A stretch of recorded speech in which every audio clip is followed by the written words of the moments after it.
Hello students. इस video में हम लोग परफॉर्मेंस अप्रेजल क्या होता है और परफॉर्मेंस अप्रेजल का प्रोसेस कैसे होता है उसके बारे में पढ़ने वाले हैं। सबसे पहले परफॉर्मेंस अप्रेजल क्या होता है वो हम लोग समझते हैं। परफॉर्मेंस अप्रेजल का मतलब क्या होता है? अप्रेजल मतलब इवेल्युएशन। सो जो भी सुपीरियर होते हैं वो उनके अंडर जो भी सबऑर्डिनेट होते हैं उनके परफॉर्मेंस को इवेल्युएट करते हैं और उसमें से उनके परफॉर्मेंस में क्या क्या स्ट्रेंथ है क्या क्या वीकनेसेस है उसको नोट डाउन करते हैं और उसके बेसिस पे उनके जो फ्यूचर के डिसीजंस होते हैं वो लिए जाते हैं, उसको परफॉर्मेंस अप्रेजल बोलते हैं। सो आप लोगों ने देखा होगा कि हर एक कंपनी में हर साल परफॉर्मेंस अप्रेजल किया जाता है और उसके बेसिस पे नेक्स्ट ईयर वो कैंडिडेट को इंक्रीमेंट दी जाती है।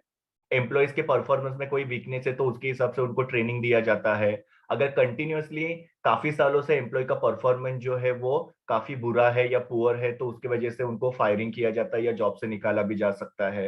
तो इस तरीके से परफॉर्मेंस अप्रेजल में क्या किया जाता है? एम्प्लॉयज के जॉब रिलेटेड स्ट्रेंथ और वीकनेसेस जो होते हैं उसको इवेल्युएट करके डिस्क्राइब किया जाता है और उसके हिसाब से फिर एक्शन ली जाती है। जैसे मैंने आपको बोला, वीकनेस होता है तो उसके लिए ट्रेनिंग दी जाती है और जो भी स्ट्रेंथ होती है उसके बेसिस पे एम्प्लॉयज को रिवॉर्ड दिया जाता है। सो परफॉर्मेंस अप्रेजल एक सिस्टमैटिक इवेल्युएशन है जो एम्प्लॉयज के परफॉर्मेंस के बारे में करके उनमें क्या क्या स्ट्रेंथ है और क्या क्या वीकनेसेस है वो जज किया जाता है। ना परफॉर्मेंस अप्रेजल में क्या क्या चीजों को यहाँ पे मेजर किया जाता है या जज किया जाता है? तो एम्प्लॉय का जॉब के रिलेटेड नॉलेज कितना है, क्वालिटी और क्वांटिटी वाइज उनका काम कैसा है, मतलब कितना अच्छे क्वालिटी का काम करते हैं, कितना क्वांटिटी में वो काम करते हैं, मतलब कितना स्पीड है वो पता चलता है, काम में वो इनिशिएटिव लेते हैं कि नहीं, उनकी लीडरशिप एबिलिटी मतलब उन टीम से काम करवा के लेने की उनके अंदर लीडरशिप एबिलिटी है कि नहीं, फिर उनका सुपरविजन कैसा है, डिपेंडेबिलिटी कितनी है, मतलब उनको कितना सुपरविजन करना पड़ता है, बहुत ज्यादा सुपरविजन करना पड़ता है या खुद से वो काम को हैंडल करते हैं या वो हर एक काम के लिए दूसरों के ऊपर डिपेंड रहते हैं, कोऑपरेशन करते हैं कि नहीं दूसरों को, उनका जजमेंट कैसा है, सेल्फ कॉन्फिडेंस कितना है, इंटेलिजेंस कितना है, वर्सेटैलिटी मतलब कितना वो अलग अलग टाइप का काम कर पाते हैं, उनकी हेल्थ कैसी है। ये सब चीजों को सुपीरियर क्या करते हैं? इवेल्युएट करते हैं और उसका एक रिपोर्ट बनाते हैं। तो उसी को यहाँ पे परफॉर्मेंस अप्रेजल बोलते हैं। सो परफॉर्मेंस अप्रेजल एक सिस्टमैटिक इवेल्युएशन है जहां पे एम्प्लॉय का परफॉर्मेंस जो होता है वो चेक किया जाता है, जिसके अंदर ये सारे फैक्टर जो होते हैं उसको मेजर किया जाता है और फिर बाद में एम्प्लॉय की क्या क्या स्ट्रेंथ है क्या क्या वीकनेसेस है उसका एक लिस्ट बनाया जाता है, तो उसको परफॉर्मेंस अप्रेजल बोलते हैं। वही यहाँ पे डेफिनेशन में वेन कैसियो इन्होंने कहा है कि performance appraisal is a systematic description of employee job related strength and weakness. मतलब यहाँ पे सिस्टमैटिक तरीके से डिस्क्राइब किया जाता है कि एम्प्लॉय के जॉब के रिलेटेड कौन से स्ट्रेंथ है और कौन से वीकनेस है। जैसे कि उनका क्वालिटी वाइज काम बहुत अच्छा है, उनकी लीडरशिप क्वालिटीज काफी अच्छी है, उनको ज्यादा सुपरवाइज नहीं करना पड़ता है, सबको कोऑपरेट करते हैं, ये एम्प्लॉय की स्ट्रेंथ हो गई। पर अगर सपोज उनका जजमेंट इतना अच्छा नहीं है, सेल्फ कॉन्फिडेंस बहुत ही कम है या उनको हेल्थ के इश्यूज बहुत ज्यादा है तो वो उनके वीकनेसेस हो जाएंगे। सो स्ट्रेंथ जो होता है उसके बेसिस पे जो भी एम्प्लॉयज होते हैं उनको रिवॉर्ड किया जाता है और वीकनेसेस जो होते हैं उसके लिए उनको फिर बाद में ट्रेनिंग प्रोवाइड की जाती है ताकि उनके वीकनेसेस जो स्ट्रेंथ में कन्वर्ट हो जाए। तो इसको परफॉर्मेंस अप्रेजल बोला जाता है।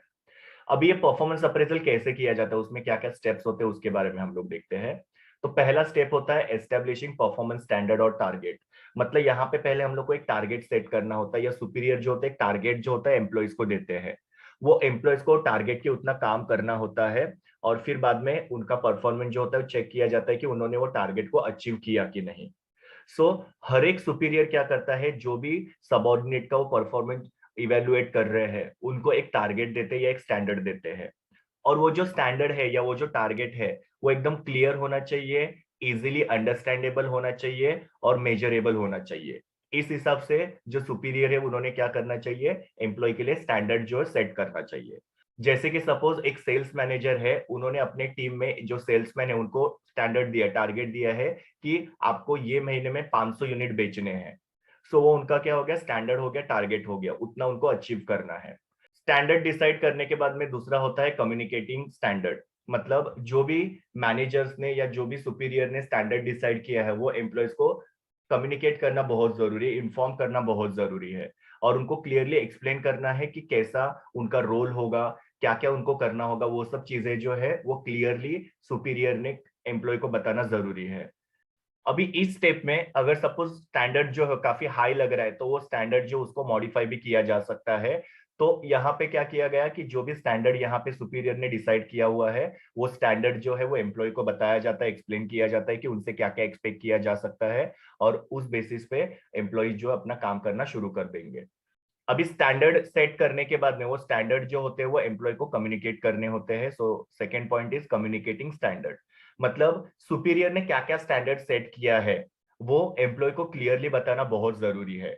यहाँ पे सुपीरियर जो है वो सबऑर्डिनेट को बताते हैं कि उनसे क्या क्या एक्सपेक्ट किया जा रहा है, उनको कैसे परफॉर्म करना है, ताकि जो भी एम्प्लॉयज है जिनका परफॉर्मेंस अप्रेजल होने वाला है उनको क्लियरली समझ में आए कि उनका रोल क्या होगा, उनको एग्जैक्टली क्या क्या करना है, उनसे क्या एक्सपेक्ट किया जा रहा है।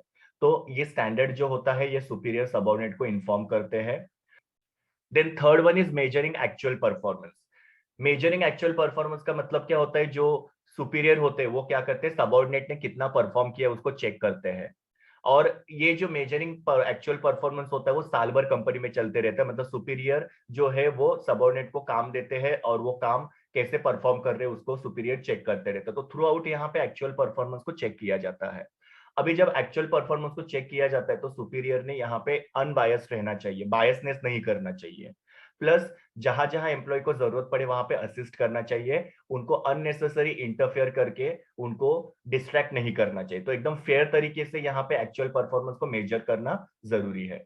तो देखो अब तक यहाँ पे क्या क्या हुआ कि जो भी सुपीरियर है उन्होंने स्टैंडर्ड डिसाइड किया, स्टैंडर्ड जो है वो एम्प्लॉय को कम्युनिकेट किया, फिर एम्प्लॉय ने कितना काम किया उसको मेजर किया, उसके बाद में एक्चुअल परफॉर्मेंस को और स्टैंडर्ड को कंपेयर किया। अभी एक्चुअल परफॉर्मेंस और स्टैंडर्ड को कंपेयर किया मतलब क्या, कि जैसे मैंने आपको बोला था कि सुपीरियर ने सबऑर्डिनेट को 500 यूनिट सेल करने का स्टैंडर्ड बताया था, टारगेट बताया था। और फिर बाद में सुपीरियर ने क्या किया, जो एम्प्लॉय है उसका एक्चुअल परफॉर्मेंस चेक किया। अभी यहाँ पे तीन सिचुएशंस हो सकती है। पहला सिचुएशन ये हो सकता है कि स्टैंडर्ड और एक्चुअल परफॉर्मेंस मैच हो रहा है, मतलब 500 यूनिट का टारगेट दिया था और उसने 500 यूनिट सेल किया। सो कोई प्रॉब्लम नहीं है, उसने क्या किया, स्टैंडर्ड को या टारगेट को अचीव किया हुआ है। दूसरा सिचुएशन ये हो सकता है कि जो एम्प्लॉय है उसका परफॉर्मेंस स्टैंडर्ड से ज्यादा है, मतलब स्टैंडर्ड था 500 और एक्चुअल परफॉर्मेंस जो है वो 600 का निकला। तो ये बहुत अच्छी चीज है, ये पॉजिटिव साइन है। थर्ड सिचुएशन ये हो सकता है जहां पे स्टैंडर्ड परफॉर्मेंस से एक्चुअल परफॉर्मेंस जो है लो है, मतलब स्टैंडर्ड दिया था 500 का और एक्चुअल परफॉर्मेंस निकला 400 का। सो यहाँ पे क्या होता है कि जो एक्चुअल परफॉर्मेंस होता है और स्टैंडर्ड परफॉर्मेंस होता है उसको मेजर किया जाता है।